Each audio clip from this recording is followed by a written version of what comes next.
Virak Ou, am I pronouncing your name correctly? Right. Is president of the Cambodian Center for Human Rights, one of Cambodia's most important human rights organizations.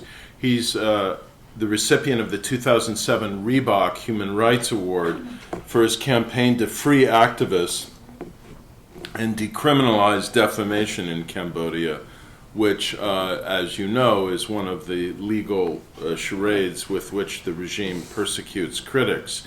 He's also a founder of the Alliance for Freedom of Expression in Cambodia.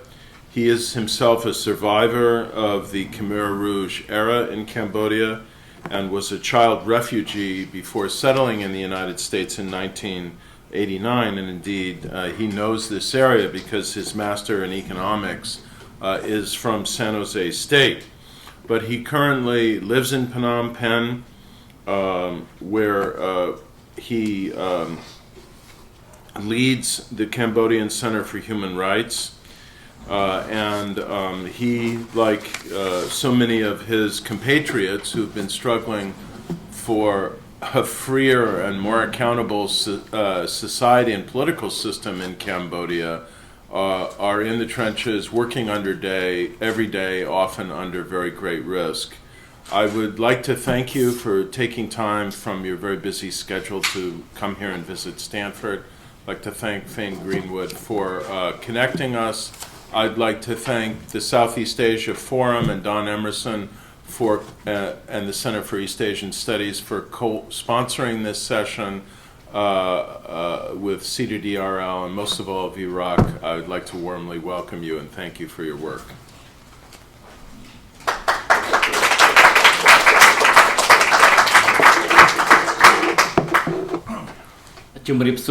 A very good noon to all of you. Thank you, Fane and Larry, for organizing this event, giving me the opportunity to be speaking, and actually giving the opportunity for me to actually visiting Stanford. Having been living here close nearby, it's a shame, it's embarrassing actually to admit that this is my first time stepping foot at Stanford. It's a beautiful campus. Of course, I think the more important is the reputation that this university hold internationally. It's a prestigious university, and it's a privilege to be standing here. So the questions that is on many people's mind, and which I want to address, is this notion of a Cambodian spring, and I think it's a lot more interesting than just describing the bleak human rights situation of the country of Cambodia, or talking about the past, which is actually the Khmer Rouge, where most of you will probably ring some bells. But I think I try to stay away from the past on purpose, and actually look in the present and look in the future, and also try to not just describe the many problems. I think there's a whole bunch of laundry list of problems to be that I could go on and on, but I think it's better for all of us if we actually focus on just a few key areas, and also looking at the general pictures, but also looking at where we're heading. And I think being in human rights for so long, attending many meetings locally and domestically in Cambodia as well as internationally, I can tell you we are pretty good at describing bleak situations. So I can go on with that, but I will definitely choose not to. So this notion of will Cambodia see a spring, and let me get this off straight right away. If there's any country now in Southeast Asia that a potential uprising or spring or revolution can take place, it would be Cambodia. It has many of the criteria, many of the anatomy of a revolution, or many anatomy of a spring, much more so than any other countries in Southeast Asia. You look at all Southeast Asia, the 11 countries now, given Timor-Leste is now a part of a new nation within Southeast Asia. The only few countries who can actually look at for such things would be Myanmar, which has actually got a lot of the international attention as well as a lot of optimism recently. Thailand is actually quite interesting. There's a lot of protests, a lot of different things happening in our neighbor. But also not a lot of people are actually paying attention to Cambodia, but also not a lot of people are actually paying attention to all of the changes that are actually taking place in other parts of other countries where it's less obvious, like Vietnam. And actually I just want to touch base on, I just want to mention that because I think there's also opportunities for changes, for change in Vietnam as well. Given all of the bleak outlook that we have, the communist state could also see some push for change, for reforms from within the country. But let me go back. I'm going to just go back to Cambodia now. The anatomy of the spring. If you look at these issues of revolution, you're looking at the demographic shift. Cambodia has one of the youngest, probably the youngest anywhere in the world in terms of population. We're actually a very, very young country, an old country, has a long history, full of young people. And the main reason for it is actually the Khmer Rouge. The Khmer Rouge killed about 1/4 of the population, executing most of the intellectuals or anybody wearing glasses. And Larry and I would probably not going to make it in Cambodia or during the Khmer Rouge. And if you look at that, and so with that Khmer Rouge, when we know as a year zero, where many of the intellectual and the population, 1/4 of the population were killed, and after the Khmer Rouge, we were under occupation, the communist Vietnam occupation for a decade. The country did not see much of new population growth.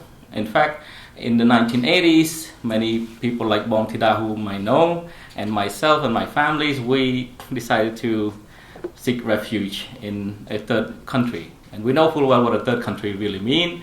You probably don't, but the US is considered a third country because we had to go through Thailand as a second country. And third country actually sounds pretty good. Not a third world, but a third country is actually resonate pretty positively to refugees like ourselves. But then after the 1980s, particularly when we start to bring back democracy at the collapse after the collapse of the Cold War in 1991, Cambodia different warring factions reached an agreement in 1991, October 23rd. We struck a deal where we supposed to bring back, or the United Nations supposed to bring us real democracy and the protection of human rights. We have one of the best constitutions anywhere in the world, with all of the languages of democracy and human rights you could probably imagine, and that's what we have today. In the real economic growth started actually after the coup in 1997. So right after 1993, after the Paris Peace Agreement in 1991, we had our first election in 1993. With the first election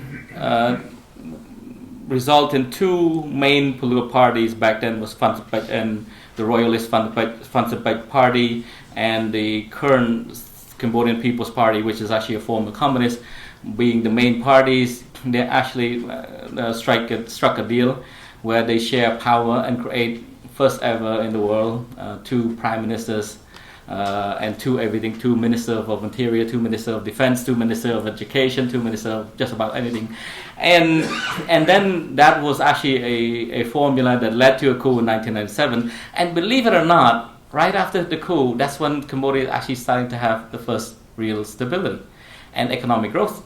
After that, the economy grew at about 10% annually the next 10 years after the coup. Now, starting 1998 to 2008,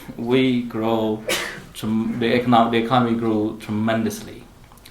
In 2008 and 2009, of course, with the world economic crisis, Cambodia economy got some hit, but still grow modestly at around 6-7%, which is actually not bad if you're living in Silicon Valley.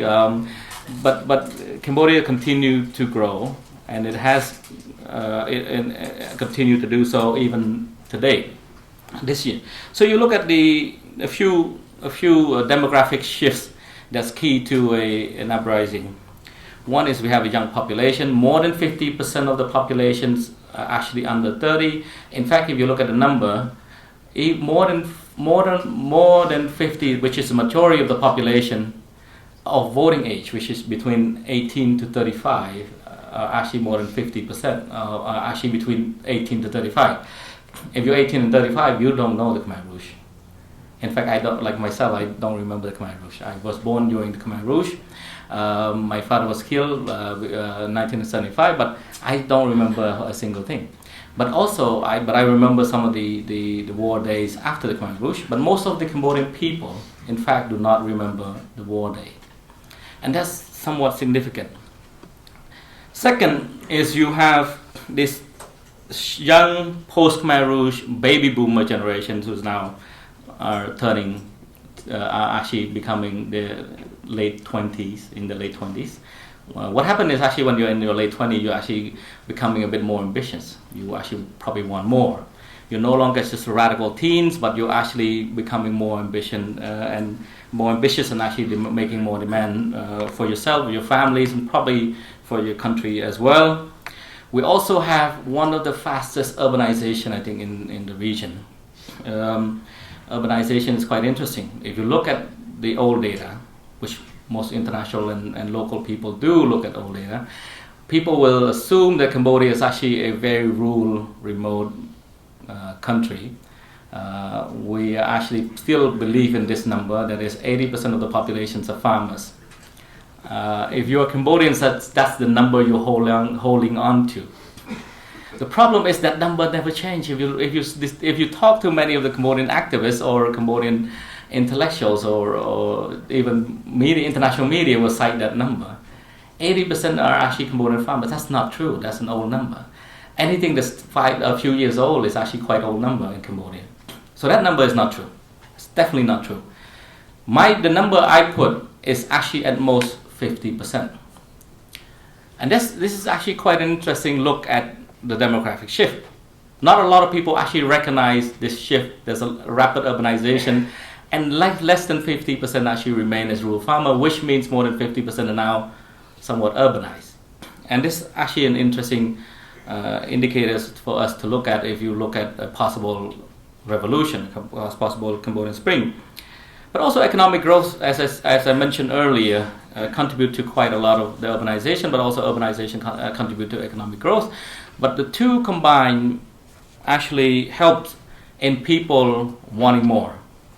In the old days, when you're actually thinking, all you're thinking about is actually whether your rice stock is actually going to keep you survive for 1 year, that's all you're thinking about. Nothing else but food and survival. Now, when you can actually guarantee some sort of stable food supply, then you're actually thinking for more. You're actually starting to, if you look at the pyramid, you're probably going to actually want security and other issues as well. So that's an interesting fact to look at also. I think the economic growth is so tremendous that all of us are actually left in the dust, still keeping the same number of 80% of the population's rural farmers. I think it would be a huge mistake to look at Cambodia in such the same way. I would ask all of us to actually look at it from a more swift change or dramatic change taking place in the country, and most of the data that's available to all of us are actually probably outdated. The other issues is now we have the government sector. The government sector is quite an interesting phenomenon, because with the government industry, the like of Gap and Nike and Puma and H&M and all of the big names are now actually sourcing from Cambodia. So we actually have all of the big names. You can actually list all of them, all of the big names. You're going to see their names actually sourcing products from government factories. Most of the government factories are actually owned by Chinese Malaysian, Chinese Malaysian, Chinese Singaporean companies. It used to be Taiwanese until Cambodia actually upheld the One China policy, pushing the Taiwanese out, and we have a shift there. And now we just happen to have a lot of Chinese from China, a lot of Chinese from Malaysia, and also a lot of Chinese from Singapore, who are running these garment factories. But the real buyers, the real people with the real power, are actually coming from the U.S. mostly, and the European Union, European countries. So that economic growth would produce the 600,000 or so garment factory workers. So the number you would read will probably at around 450. Some numbers would tell you it's actually at around 300,000. My organization happened to actually, instead of looking at the number from that angle, we actually try to look at the factories and see how many people they employ, and try to add up that number. We come up with around 558,000 garment factory, people who's employed by the garment factories in that industry, in that sector. But that number actually would be an underestimation, because I think the number would be a bit higher. But also, importantly, is you have, because Nike like to protect their reputations, and Nike and Gap and everybody like to protect their reputation, guess what they do? They would subcontract from a big garment factory, and then the big garment factory would actually subcontract to unnamed other smaller garment factories, who then would be somewhat under the radar. So if there's a lot of violations that are taking place, you would never link it back to Nike and Gap and the like. So you still will feel good wearing your shirts and your shoes and your trousers. That's interesting, because also most of the people who work, the 600,000 or so people who work in the garment industry, are mostly women, and most of them are young women. And if you look at all of the main protests that's taking place now, garment factory workers are actually playing a key role in the movement that's taking place. If you read international news, you see people on the streets in the tens of thousands. You're going to see many of them actually coming from the garment industry. These are garment workers because of few things. Because urbanized, because you work in the garment industry, you're actually living together in a very close, very dense area. But also, you're a young woman. You're young. You're still willing to go on the street and demand more. But that's actually quite untraditional for a young woman to be doing these things. And economically, sadly to say, garment factory workers are actually better off than many of the other Cambodian people. That's very sad to say. Now, if you read between the line, and this is what you got in the news, garment factories surviving on $85 per month. That's unlivable for, even given the low cost of living in the country. That's still pretty unlivable. But yet you read the same news, same article, and you got to read between the line. Most of the garment factory workers actually send between $20 to $40 per month of their salary, of their whatever meager salary they actually earn from harsh working conditions, long hours, and they still send $20 to $40 per month back home to their village. What that tells me is that actually they're better off than their village, because the money is actually going from, if the money coming this way, you're better off than I am. So if the money is actually going from the garment industry, the garment workers, back to the village, it tells me even that the garment industry is actually much better off than the village, which means that the growth in the garment industry is actually contribute to many of the economic growth, but also contributing to many of the opposition to the ruling Hun Sen, the ruling Cambodian People's Party. So that's interesting to look at, I think. But also, if you look at the recent protests, you can tell that it's actually widespread discontent across the board. People like myself, I'm not happy. Garment factory workers are not happy. They're better off than they used to be when they were living in remote rural Cambodia farming, but they're not happy. They want more, and they definitely want better living and working conditions. land grabs, land victims. They're not happy because their land and their homes are being grabbed. And those people who actually poor enough, even if your land or your homes are not yet grabbed, you believe that you will be eventually, just a matter of time. So you're definitely not happy, and you're definitely living in fear, and you definitely want anything else but the status quo. So if you look at all of that, these people, if you talk about corruption, you talk about democracy, human rights, and all of the international conventions, most Cambodians don't care. But it actually, when it impacts their lives and impact things that really matters, salary, working conditions, homes, farmland, these things they do care. And that's when they're actually starting to actually contribute to the protest and the movement. And that's what we see now that's taking place on the street. And here is the most important part of an anatomy of a revolution or a spring. I think, and this is purely non-academic, non-research based, so don't believe me, but I think, my view is the key component of any spring would be this one person you would love just to hate. You saw that in Gaddafi. We love to hate Gaddafi. He's such a character. We actually have that character in Hun Sen.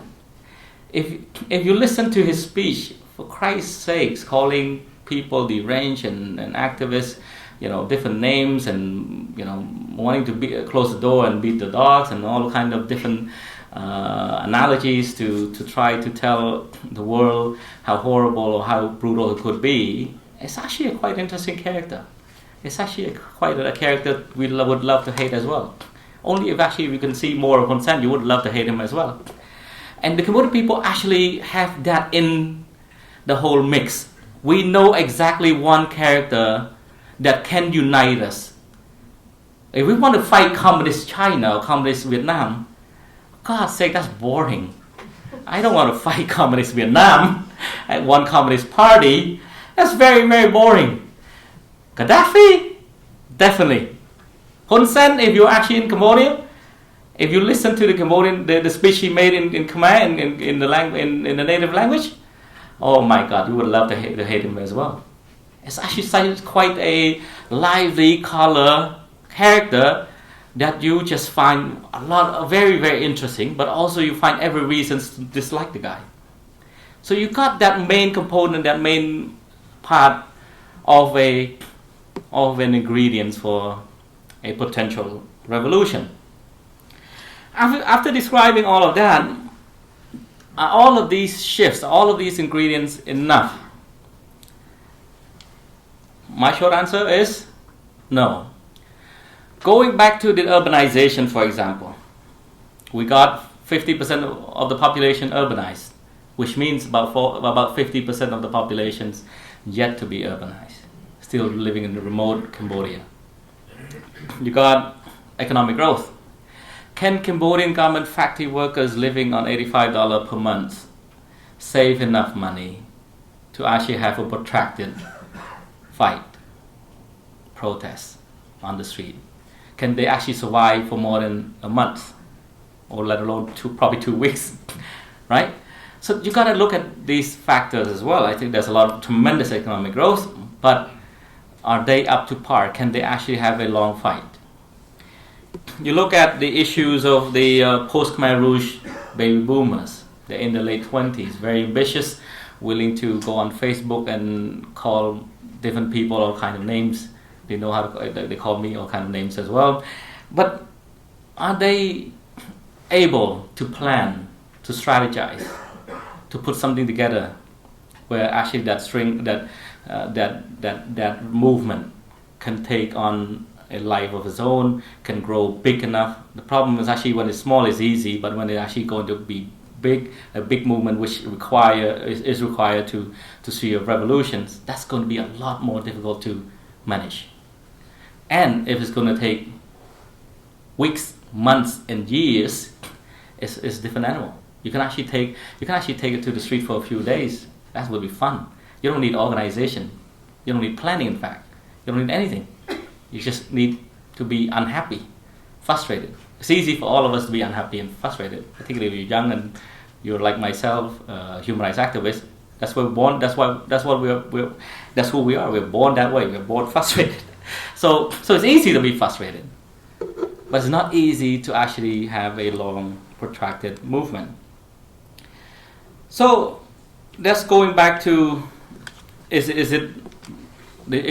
the shifts enough for a spring? The answer is not yet. But also the other issues is also the mood shift, the international mood shift, as well as actually Cambodian people's mood shift. We used to look actually at what happened in Tunisia. I was really excited about what happened in the Arab world back then. That's what we refer to, a lovely sunny spring. The spring turned to summer with failures in Egypt, and then it turned to a very horrible winter with now happening in Syria and continued problems in Egypt and elsewhere in the world. The mood shift, including activists like myself and many other activists inside Cambodia. We'll actually look at these events. We're a small country, not very well connected, but we do look at what happened in the world. And so that mood shift is there. But also the international support for any push for an uprising or a revolution, we're probably not going to be there. We're probably not going to get the international support. But also, the government is pretty smart. The word spring is actually not the word spring in Cambodia. It doesn't make any sense at all. If you actually try to translate it and actually try to make sense and make it cool, you can't. It's impossible. It doesn't have the word. There's no coolness in that word in Khmer, in my native language. The only word we can understand is actually Patiwat, revolution. You know what really Patiwat really means? Dramatic change. But also what it really means in the hearts and minds of the Cambodian people, the Khmer Rouge. It's all about revolution, the Khmer Rouge. It's all about Patiwat. And that's how we see this so-called spring that the Western can romanticize, and we cannot. The Cambodian people do not have the privilege to romanticize the word revolution. It's an issue that is going to affect, I think, for a long, long time, any push for a revolution inside Cambodia or Patiwat.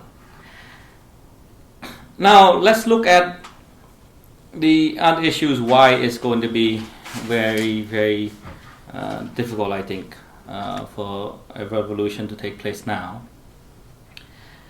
Oh, people actually refer to the Facebook generation. Facebook is actually going to help us in getting the revolution we want, we so desire. I met an Egyptian activist a couple of years back when Egypt was actually at that moment was actually pushing Mubarak out, and the word still resonates to me now. And she said it's actually never Facebook that actually caused a revolution, it's actually the people. Facebook is only a medium. So don't be ignorant and actually assume that as long as you have Facebook, you're going to have a revolution. And I think that's true, that holds true for Cambodia as well. It's easy to click like, and you can get 20,000 like or 200,000 like. It doesn't mean much. It doesn't show commitment of the people who click that like.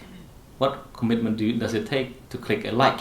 It will not pose any danger to yourself, and it doesn't cost you much. It will cost you maybe a single little bitty, tiny bit of internet transaction, but that's it. So that's going to be interesting to look at. It's actually a medium for communication. It's a medium for information, but that information, as far as I know, in Cambodia is very chaotic. That Facebook is there. And it no doubt play a very key role in actually organizing or getting more and more young people to the street. But it's not in itself going to be responsible for a revolution inside Cambodia. But it's there. People are actually still learning how to use it properly, with proper manner. There's a lot of cussing going on on Facebook and a lot of name calling. I receive a fair share of that as well. One of the other issues that need to be looked at is finance. how is the revolution going to be financed? Because certainly it's not going to come from the garment factory workers. They don't have the money. They don't have that privilege. Will it come from government abroad, governments here in the U.S., the CIA? I don't know. If you know any of them, connect me. It would be cool to talk to any of them. But that's going to be an interesting thing, because finance is actually such a huge issue that, like it or not, we need to pay attention to. Here, how all of these protests and the oppositions are being financed in Cambodia. Mostly Cambodian Americans, Cambodian in Australia, Cambodian in Europe. That's how any protests get financed, but also that's how opposition politicians come to prominence. Through that money, they can actually use it to legitimize them as an opposition, but also maybe to campaign. It's a good thing that money is being given to activism in the country. The one problem I do have is that Cambodian diaspora left the country in the 1980s. We left the country when the country was a 3-year-old boy, and that's how we remember the country to be.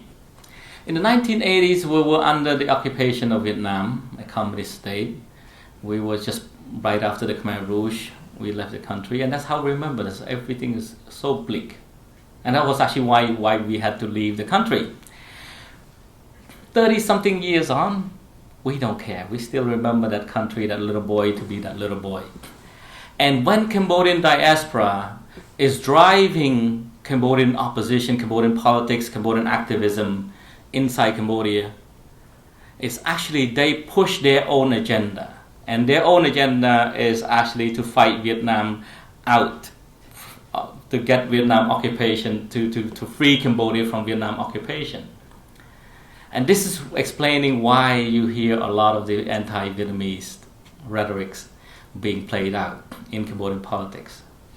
It's politics of necessity, but it's also politics of convenience. It's so easy to play this race nationalist card. It's so easy. And that's what somehow I think many of us are missing the point. Diaspora financing somewhat the so-called revolution. They actually want it. I read some interesting emails calling by Cambodian American for a million of people to walk into prison.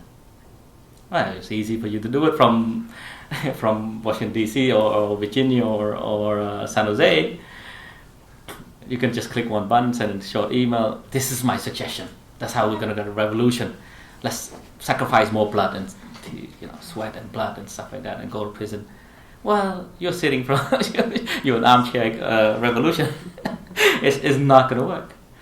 And also, you undermine everything that's taking place on the ground, because you have no idea what's going on, and you assume that you can lecture the people inside the country who try to work very hard looking for opportunity to push for change and reform.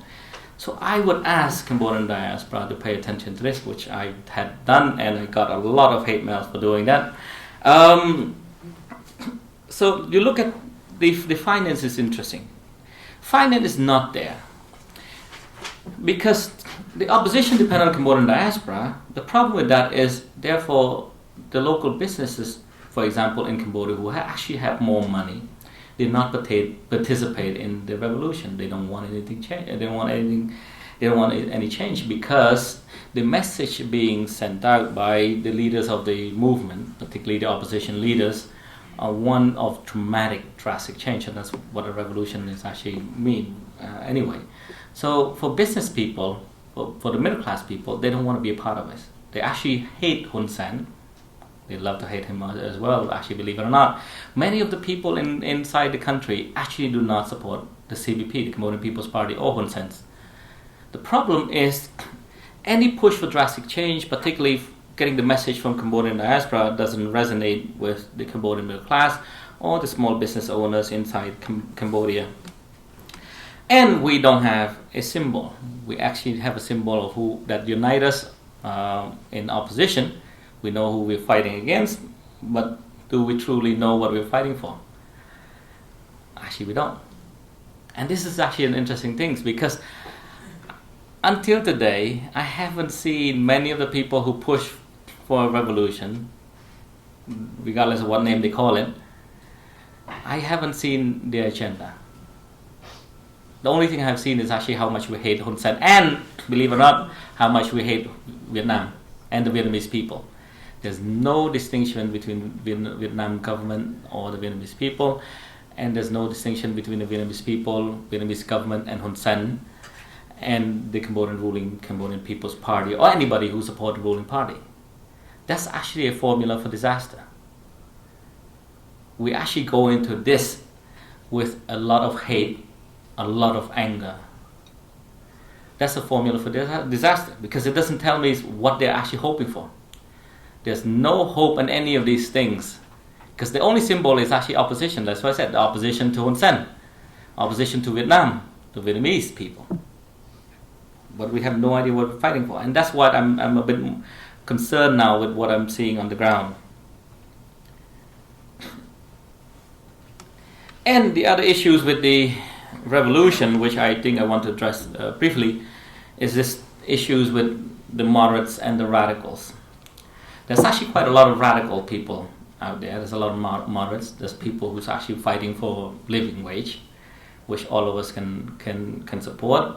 But there's also elements within that movement which we probably cannot understand.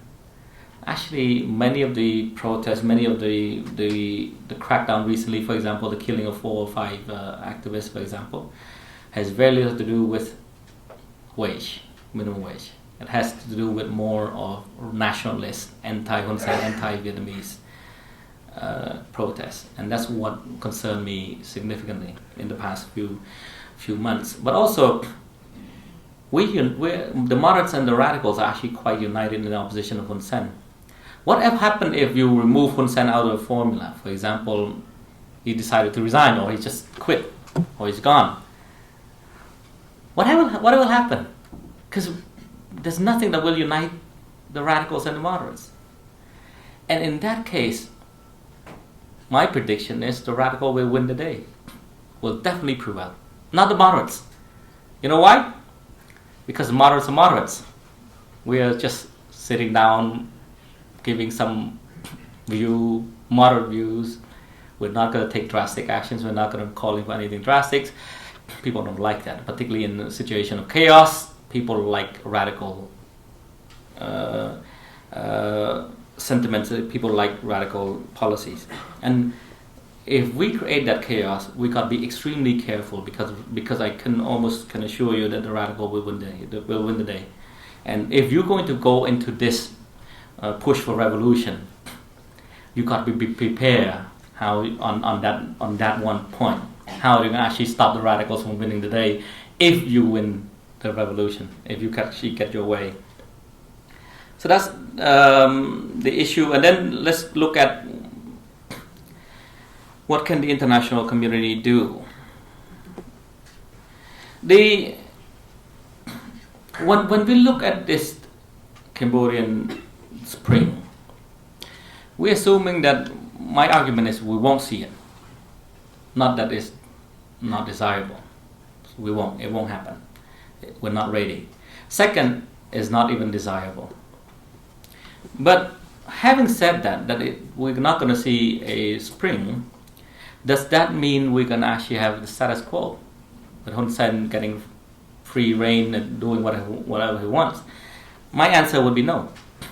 It will not be the same business as usual, and that's what we're going to see. What's actually taking place on the ground. Hun Sen cannot get away with all of the harsh treatments of his own people that he got away for many years, in fact decades. I think things are changing, and I think if you look at the half 50%, the 50% optimistic view is actually the trend. More of it will come. More people will be urbanized, more economic growth, more young educated people will continue to push for things. Actually, that will be the right side of history. that will be the right side, because that you will see an increase. The trend will be more positive, and I think therefore you're going to see the country is moving forward. Having said that, I think you actually have to look at somewhere in the middle. That without the spring and without the status quo, I think there's a lot of different ranges of different things that we can see. One of which could mean that in the eventual removal of Hun Sen, or maybe Hun Sen just decided that his time is up, and I think he got that message. I think but doesn't mean if we cannot push for a spring, can we continue to push? And the answer is we can and we should. I think a continuing effort to push for reforms would be ideal and all would be necessary, and we also have the momentum on our side. I think to actually discount the spring and at the same time just assume that we're going to actually fight any effort to push for change, I think would be problematic as well. Would that mean key institutional reforms? For example, the National Election Commission that can be reformed. Can we have a better election? We're not going to have a perfect election, but can we have a better election where the election results could be more acceptable? So I think these are issues I think that the international community need to look at. But also, what I want to see from the international community is actually more support for local movements, local initiatives. I think the international community tend to lecture people on what to do and what policies to go after, but I think the international community needs to stop doing it, and the international community need to sit back and provide the support. There's a lot of people who are actually having their own initiative locally. Believe it or not, if you look at the bleak picture of the country, you don't assume there's actually quite smart people inside the country. There's actually quite decent amount of people, smart young people who's actually try to do what they can to push the country forward. And I think those people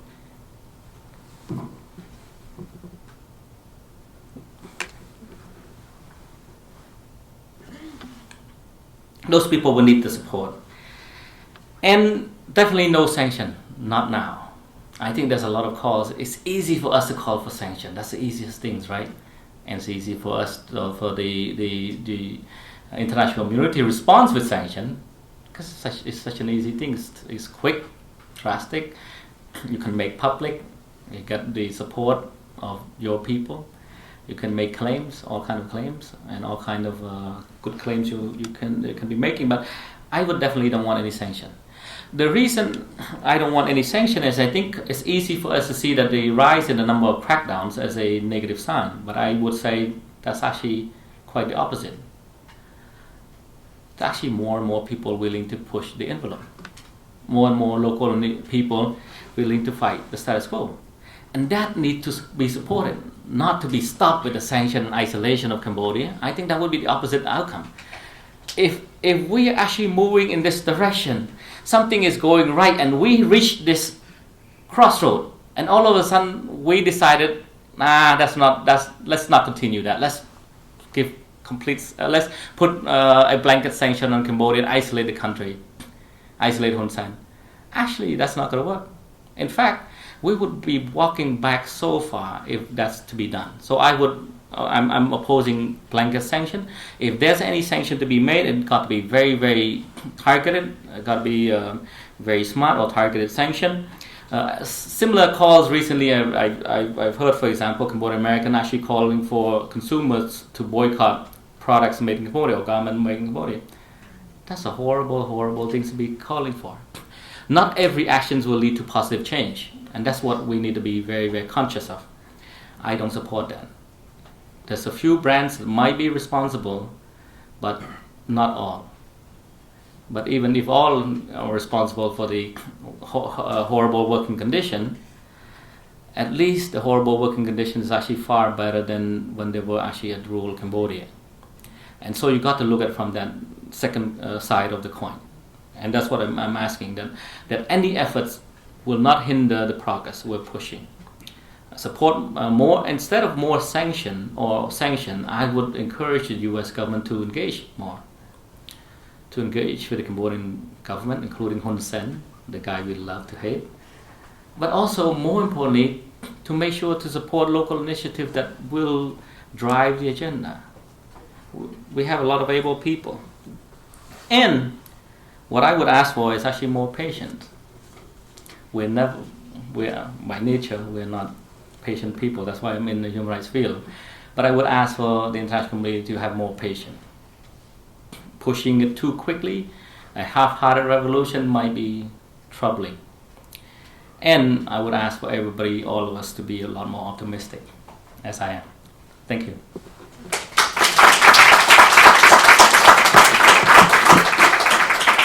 So you can see the audience. We'll just let you call on people. You can do some. Okay, please, all right. Yes, The gentleman, please. Two questions, if I could. It's interesting that you have not mentioned Sam Rainsy, which perhaps you mean to say that he's irrelevant. He certainly is not part, perhaps, of that younger generation that you're talking about. But I wonder if you could put some faces on the moderates. You know, who are they? Is the problem that they could be bought out by the Hun Sen regime because they're too interested in reform?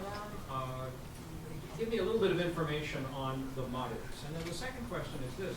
Outside of Cambodia, there surely are at least two countries that are very interested in the outcome that you're expecting, whether it's positive or negative. And that would be China and Vietnam. Yep. What evidence is there that either of those two countries is involved domestically in the politics of Cambodia? Let me go with the China and Vietnam question. They do have a lot of interest, and their interest is not what our interest is. They don't want to see a successful democratic Cambodia, because any successful democratic Cambodia would send a very strong signal to the people of Vietnam and China. But also, this is going back to my beginning statement that I think that Vietnam is actually quite a lot of interesting to look at as a country. There's actually a lot of people who actually want to see some change internally as well from within Vietnam. Vietnam and China receive a lot of economic land concessions from Cambodia. That's one example of how they are linked to their links to the government, the Cambodian government, result in them benefiting from exploiting resources inside the country. But also, China is actually the biggest direct donor to Cambodia, one of the biggest investors now in Cambodia, and no string attached actually means there's some string attached, but none of it is related to human rights or democracy. In fact, there's a lot of string attached to China's aid, to China money. China string is actually anything that anything democracy, anything human rights. In fact, if you look at the string attached, in 2012 was actually the obvious time when you can see China's influence, direct influence. Back then, China made a quick visit when Cambodia was actually hosting ASEAN as the chair of ASEAN, the rotating chair of ASEAN in 2012. President Barack Obama made that trip, as well as Hillary Clinton. But China made the trip as well, and guess who won the day? China actually get to push ASEAN to not discuss the South China Sea dispute in the ASEAN framework, because China is actually pushing for a bilateral, not a multilateral efforts to resolve South China Sea. So the effort of China is actually quite significant in influencing Cambodia. But also, China will always win the day. You know why? Because China will promise Hun Sen direct support, not to the Cambodian people or Cambodia as a country. And when you get direct support, you benefit directly, versus if you actually giving the aid to the whole country that's spread out between the people and the leader. The leader doesn't like it, doesn't care about it. But I think China's effort is going to be short-lived, is short-term. In the short run, it gave China a lot of influence. But I think the people of Cambodia favor the U.S. And the U.S. need to continue to support civil society to make sure they support the Cambodian people. Because if you're on the side of the Cambodian people, you're probably in the long run you're probably going to end up with more influence. And looking at from the long run, I think the U.S. is on track if you can expand some of these support, but not the status quo. Going back to China, Vietnam is doing exactly the same thing. Vietnam have direct influence of the Cambodian government as well, but not absolute. I know some I see would like to believe that Hun Sen has absolute control, pulling all strings of the puppet government, but that's not true. Had it been true, what would be the explanation? What would be the narrative for what happened in 2012?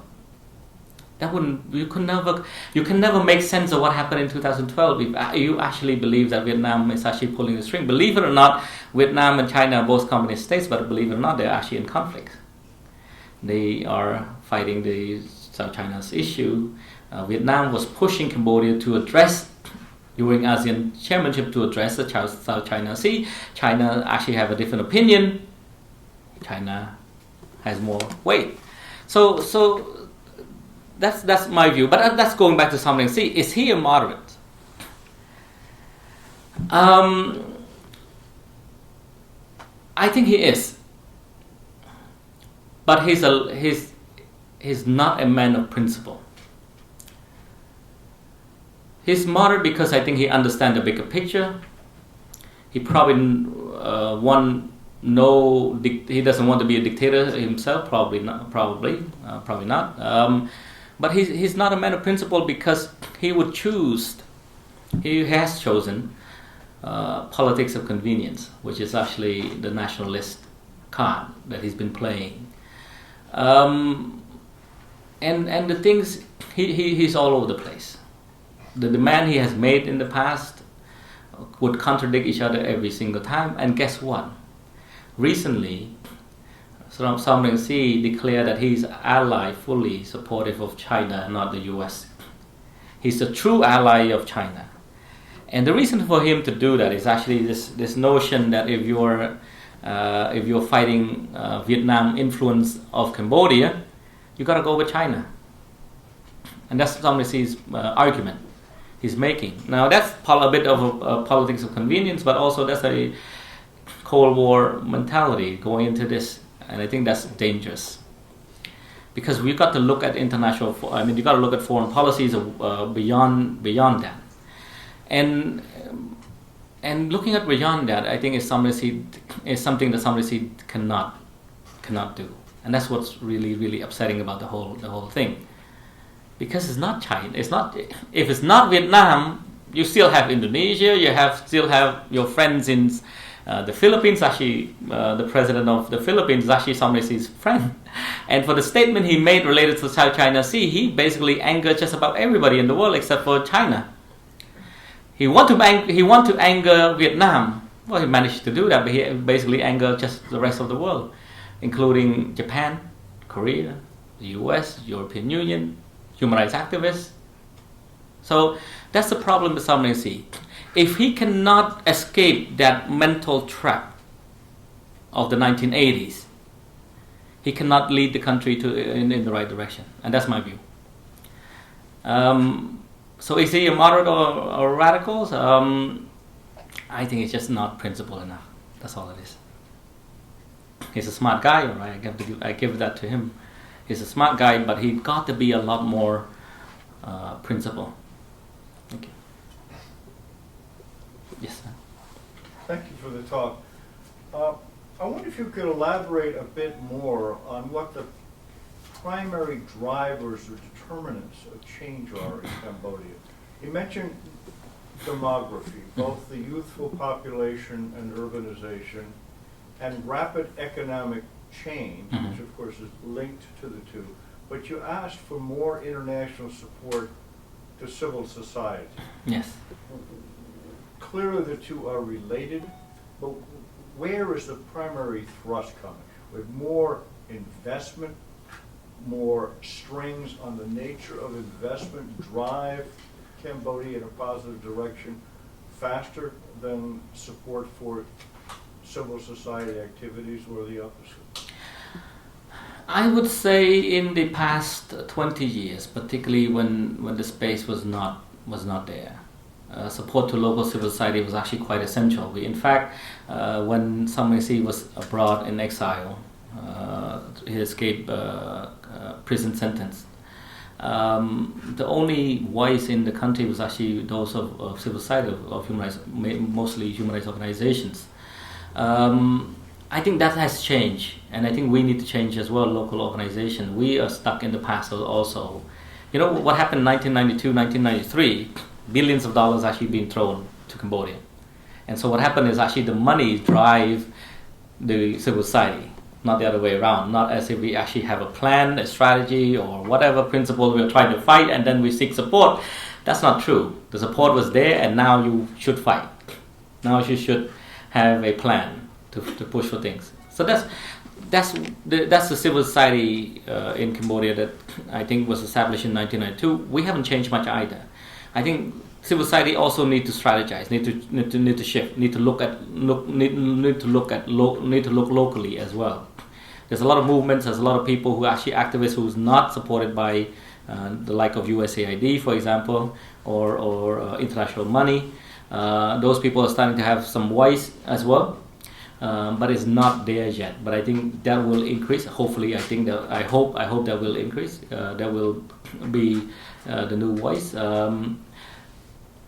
Investment also, I think investment helped quite a bit, particularly the US is the main market for Cambodian garments, garment made in Cambodia, has helped tremendously with economic growth, but also pushed that urbanization a bit more. But I think you have efforts actually to try to keep people in farming is also there, so that urbanization will not take place rapidly. I think in the next 10 years that's going to change with more investment, with more opening up of ASEAN market. ASEAN started the free trade zone in 2015, so we're looking forward to see that what impact that will have. It's going to be a lot more minimal than most people think, because we have not controlled our border pretty well anyway. Despite all the regulations of law or tariffs, we do not regulate or we not control it that well. So even if you're opening up, it's not the impact will not be swift, but the impact will be one that formalizes trade, that formalizes this open trade, and that's going to have some long-term impact, I think. So investment certainly will help. Sorry. What are some ways you can think of, just describe the nature of the attacks on the Vietnamese in Cambodia that are happening? What do you think should be done to counteract this new upswing in xenophobia? Well, most of the people are the victims and not the perpetrators in this, because I think the victims because politicians and activists and many people find it convenience to play that race card, that fear card, right? You fear Vietnam come and swallow, so if you play that card, you're bound to get more and more people to believe in it. So you're actually you're writing the narratives, you're recreating the reality, basically, in people's mind. And so they are more of the victims. And I think you need to address the people in such a way. Don't look at them as a perpetrator. They are good people genuinely. They genuinely care. But there's so many, particularly there's a lot of voice from Cambodian diaspora who actually push that agenda, continue to push that agenda as well. That's actually a lot more difficult to fight because they have the convenience of actually sitting here and making all kind of claims. And if you make radical claims, it's so easy, it's so juicy it's juicy. Conspiracy theories are always a lot more juicier than the reality on the ground. So of course, more and more young people actually are actually being drawn to those conspiracy theories, and it's a lot more difficult. And I think you got to be a lot more straightforward. If you're going to step in Cambodia and actually declare to be an activist, you got to be principled. If you're not principled, you're actually part of the problem. And far too many Cambodian civil society are actually not principled. so I would say change your attitude, starting from us. Yes, so Simon, Larry? One thing that Cambodia shares, not with some of the countries you mentioned, but some others, is that it has, at least in theory, formally, a competitive multi-party system, an elected parliament, some opposition members in parliament, in terms of trying to get to a political transformation in Cambodia, which from what you're saying and what we read looks like it's not imminent, what is the role of kind of incremental work in civil society versus the formal arenas of parliament politics, electoral politics, and maybe, you know, trying to do what happened in Serbia, Ukraine, and Georgia of staging a color revolution as an electoral revolution and then an uprising to protest electoral fraud?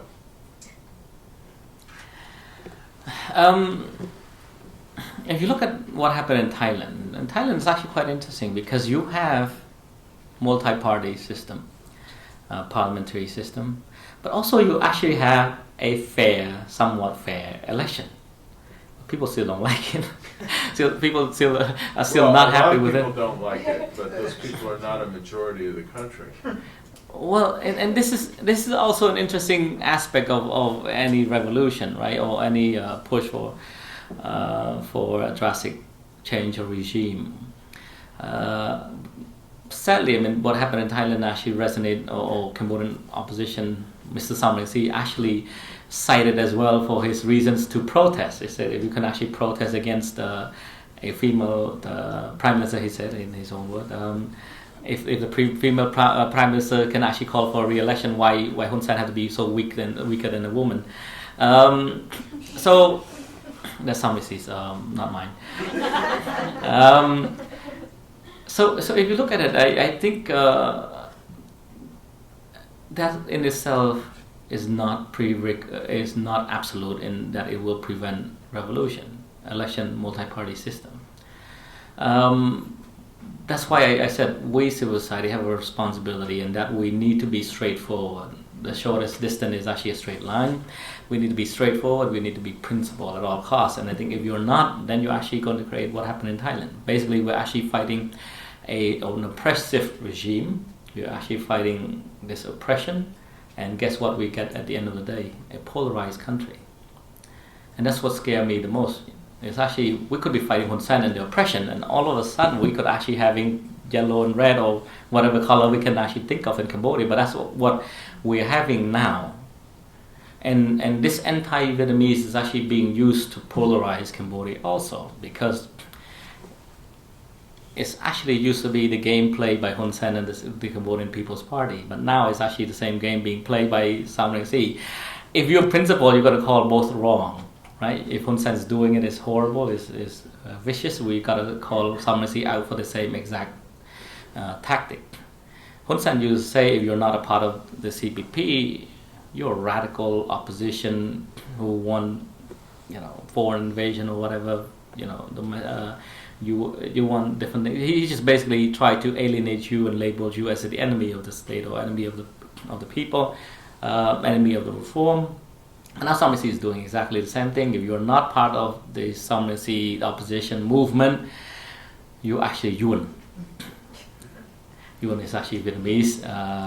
The word, anybody want to argue with that? I don't care the how you use the word, but as long as you use it in a racist way, it's racist, and racism is wrong. And I don't care if Samrang or Hun Sen saying it is still wrong.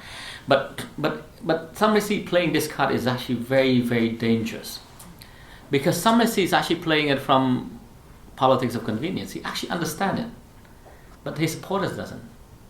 And many people led to believe that many of the people who support the Cambodian People's Party, this is what Samrang made, this is what argument Samrang made, which is actually quite interesting. He said the only people who vote for the CPP, for the Cambodian People's Party, are the military and the UN. That's a bit too convenient. And which means that anybody who actually do not go with the line Samrang is claiming, you must be UN and therefore you're also a traitor. And to the eyes of many of his supporters, I am one of them. Just because I call him out on some of these things. To him it's alright. I think he's a smarter man. He understands these things quite well. He knows me quite well. He knows that I'm not Vietnamese. But to his supporter, to him that doesn't really matter, as long as he gets the support that he needs. And that's really, really dangerous. That's what I'm afraid of. Go ahead, sorry, and then- If there should be enough unrest in the country to challenge the regime, what would the role would the Cambodian armed forces play? One of crushing. They were definitely crushing any dissent. There's so much interest, there's so much corruption that they're going to defend the regime. They're going to defend the status quo. So much money. All of the generals are actually millionaires. Talk about multi-millionaires, rich in $1 million mansions and all of those things. In $150,000 Lexus in Cambodia is actually much more, double the price here because of the tax and all of those things. And that's why they're driving around every single day in Phnom Penh. You would never understand Cambodia by seeing what's being driven on the street in Phnom Penh. You see a lot of the big SUV. It's amazing. No, but because of that, they have every interest to defend it, and that's something that we need to be concerned also. But also, guess what? The rhetorics are being used now. Even the business people will defend the regime because they have not seen the plan, because there's no plan. If you ask somebody for any plan, he said that's not necessary. What would he do? That's not necessarily said. You get Hun Sen out, you get the Yun out, and that solved all evils in the world. He said the Yun is more evil than China, and therefore it's better to be friends with China as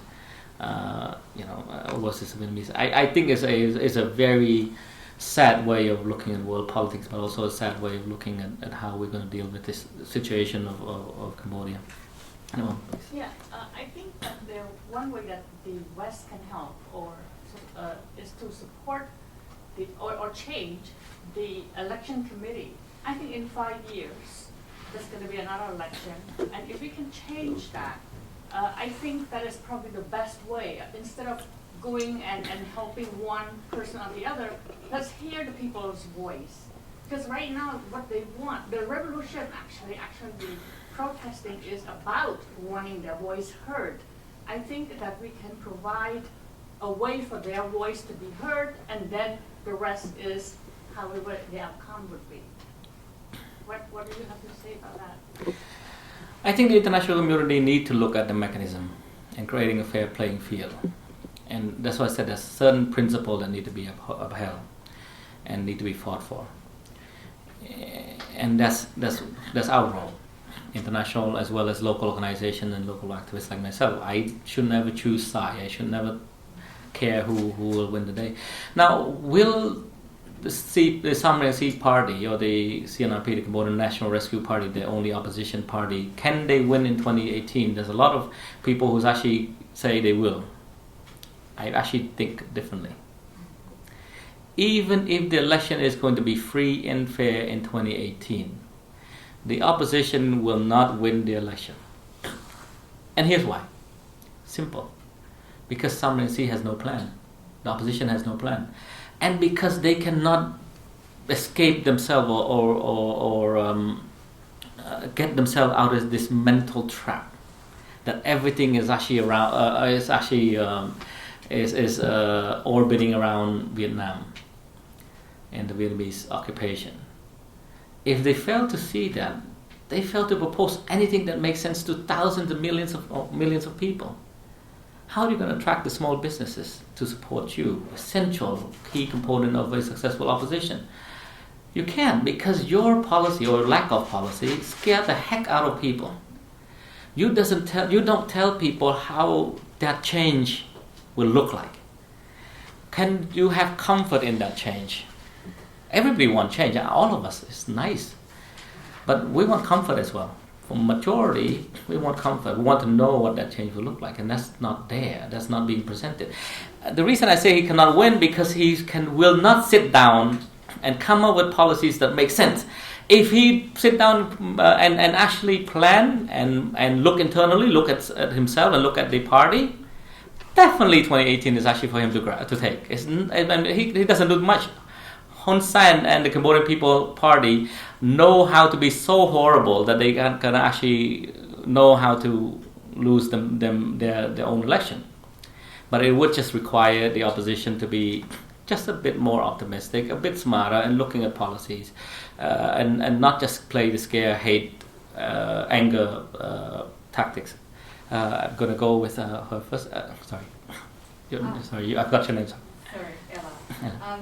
I was wondering if you could comment a little bit about the hyper-partisanism that is fracturing other countries in Southeast Asia at the moment. You have the Buddhist-Muslim divide in Myanmar, you have the red-yellow divide in Thailand.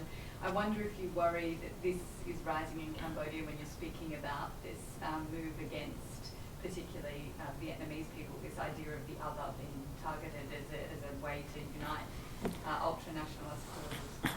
Well, the fear, hate, and anger is already there. All you need is actually more power. Right? With more power, then you're going to see more of the problems we see with the Rohingya in Myanmar. And yes, I do think that's possible, and if more power is given, it's probably likely. But we have time to address this, and the opposition have time to address this. The international community has time to address this. As I said earlier, we've got to be a bit more optimistic and a bit more patient. We've got to look for in a bit more of a planning for the long term. But it tells me a bit about the movement as well, because many of the people going to this and pushing now or never, or now is this notion that we cannot wait for 5 more years, because by 5 more years Vietnam will swallow the whole Cambodia. And if you believe that, then you cannot see and you cannot plan. Why do you plan when is Cambodia going to be swallowed by Vietnam in less than 5 years?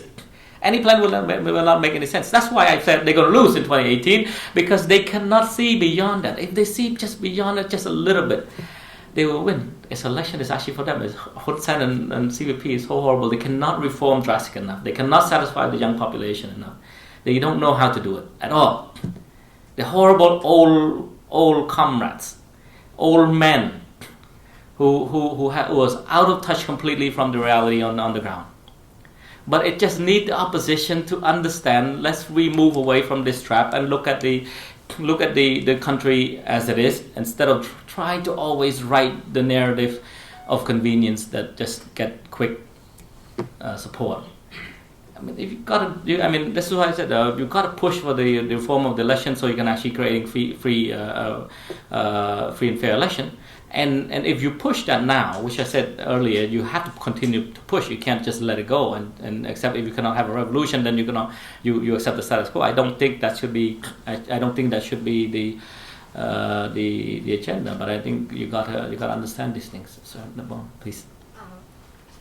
For the uprising, it seems the way to do now in many countries, and I think it's quite a dangerous thing too, because uprising, if they manage to obtain the power, how you prevent another uprising to, people people now. So to me, in Cambodia, for this, opposition can persuade people to follow them and things like that. I see they gain a lot of support by, being racist or, accuse Vietnamese and things like that. They do gain a lot of support. Yes, they do. And I'm just have a fear that it become a main plan for Cambodia, which is not good at all to live with a friendly neighbor. It's much better. So even which side winning the vote and be in government, I think the most important is to have Cambodian people well educated in running the country, because when you know the world better, you don't follow your leader who kind of just want to vote for you. So one solution for me is be patient, like you said, and education is the most important of all. Actually, not a lot of people more educated than Sam and C, and worldly than Sam and C travel quite a bit travel quite significantly. But also in relation to Vietnam, Vietnam is not a friendly neighbor. we got to see Vietnam as it is. It's a communist state that violated its own people's rights all the time. They actually got it easy because with the international community is too preoccupied with Burma that Vietnam got away with grossly violating its human rights, the rights of its own people all the time. And that's injustice. I think we got to look at Vietnam the way it is. It's a country. That's what I want. I want the opposition to denounce Vietnam as a communist state that violates its own people, right? The rights of its own people. It continues to do that. It's a horrible country. It's very corrupt, and many of the Vietnamese people are being punished by that regime. We got to address Vietnam from that sense. It's not a friendly neighbor. We got to have a foreign policy that deals with Vietnam as a neighbor, as an important neighbor. We got to build a relationship, but it's still a communist state. Same thing with China is out by China is actually the superpower of the region. You got to have a foreign policy to deal with that foreign power, that power, that superpower. But does that mean China will be a friendly neighbor or friendly superpower? Definitely not. We got to look at China as it is as well. And this is what I want the opposition to do, to look at Vietnam as it is, to look at China as it is, but to look at the world as they are. And please don't get me wrong, I don't see the U.S. coming and rescue Cambodia anyway, either. So doesn't mean that we're going to depend completely on the U.S. or any of this. You got to be a bit more real when it comes to foreign policy, but that's your responsibility. That's a responsibility entrusted to you by your supporters. So you got to come up with these kind of policies that I hope protect the Cambodian people, also the interests of the Cambodian people, Cambodia as a country, but also the interests of democracy and human rights. Please. So the garment workers are striking, asking for $160 a month wage, which they say is a living wage. And I know Sam Lindsay and the CNRP have taken up that request also, whether opportunistically or not.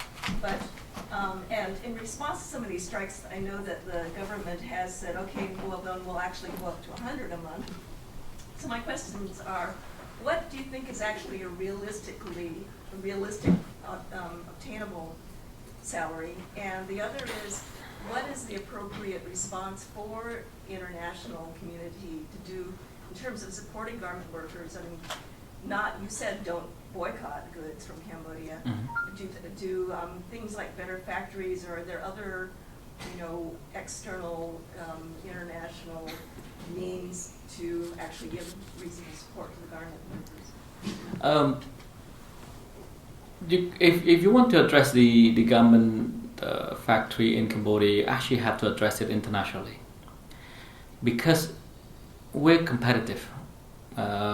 If we push for 160, and while in Bangladesh is only 78, in Vietnam is only 115, in Saigon and Hanoi, and in the village is only 95 or something like that, most of the companies will just pack their bag and go. And in fact, garment industry is actually is not a solid industry.